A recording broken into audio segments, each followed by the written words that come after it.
Hello, xin chào các bạn. Lúc nãy thì các bạn đã xem một đoạn clip rất là ngắn về chiếc máy cắt GCO 200 này. Và trong clip ngày hôm nay thì mình mang tới cho các bạn chiếc máy cắt Professional đến từ Bosch. Một chiếc máy cắt với hiệu suất rất là lớn, lên đến 2000W.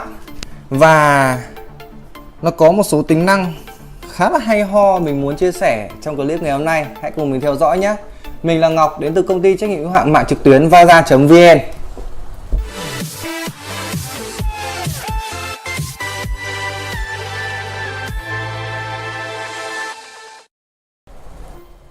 Xin giới thiệu các bạn, đây chính là chiếc máy cắt Bosch GCO 200. Mình đã mở hộp sẵn cho các bạn rồi. Bên trong chúng ta vẫn sẽ có một chiếc máy như thế này. Cộng với đó là một tập sách hướng dẫn sử dụng bằng nhiều thứ tiếng. Trong đó có cả tiếng Việt cho các bạn. Vì đây không phải là dòng Heavy Duty nên các bạn sẽ chỉ được bảo hành 6 tháng. Và đây là phiếu bảo hành của máy. Sơ qua về thông số kỹ thuật của máy một chút thì chiếc máy này có trọng lượng nặng lên tới 16 cân. Cộng với đó là công suất 2000W. Tốc độ vòng xoay không tải lên tới 3800 vòng một phút. Với đường kính đĩa cắt tối đa lên tới 355mm. Đường kính của lỗ lắp lưỡi cắt tối đa là 25,4mm. Và hãng Bosch rất ưu ái cho các bạn khi đặt mua chiếc máy này, sẽ được tặng luôn trong đó là lưỡi cắt chính hãng đến từ thương hiệu Bosch. Lưỡi cắt sắt thép chính hãng của Bosch. Và về tính năng thì sao? Như lúc nãy thì mình có nói với các bạn, chiếc máy này có một số tính năng khá là hay mình muốn chia sẻ. Thứ nhất là về phía tay cầm khởi động, vẫn là thiết kế công thái học đến từ Bosch này. Cộng với lo nút bấm khởi động có độ đàn hồi khá là cao.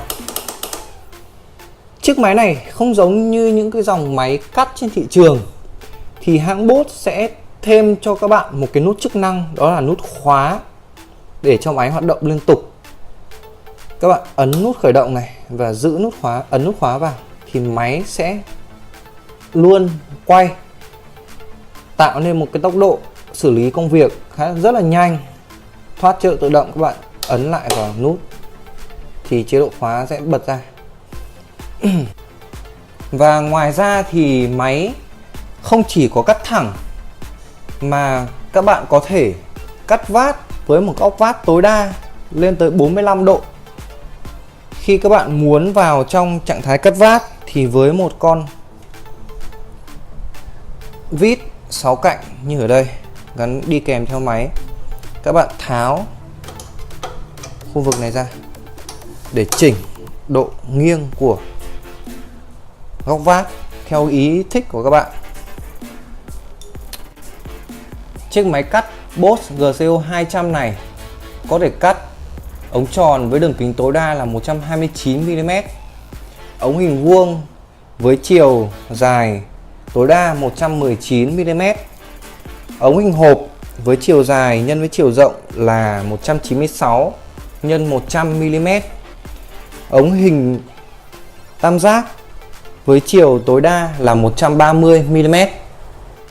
Vì đây là một chiếc máy dành cho những người thợ chuyên nghiệp hay những người thợ lành nghề, nên chính vì vậy hãng Bosch vẫn đưa ra những cái lưu ý cho các bạn.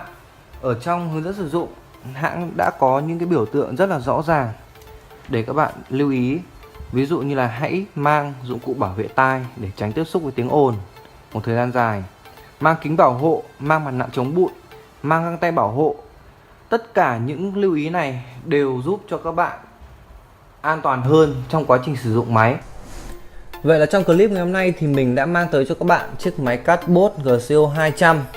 Mọi thông tin chi tiết thêm về sản phẩm cũng như là giá bán thì mình sẽ để ở phía dưới phần mô tả của video. Nếu thấy clip của chúng mình hay thì các bạn hãy nhớ like, share và subscribe kênh Vaza.vn bọn mình để theo dõi tiếp những clip về chiếc máy chính hãng Bosch như thế này nhé. Xin cảm ơn các bạn.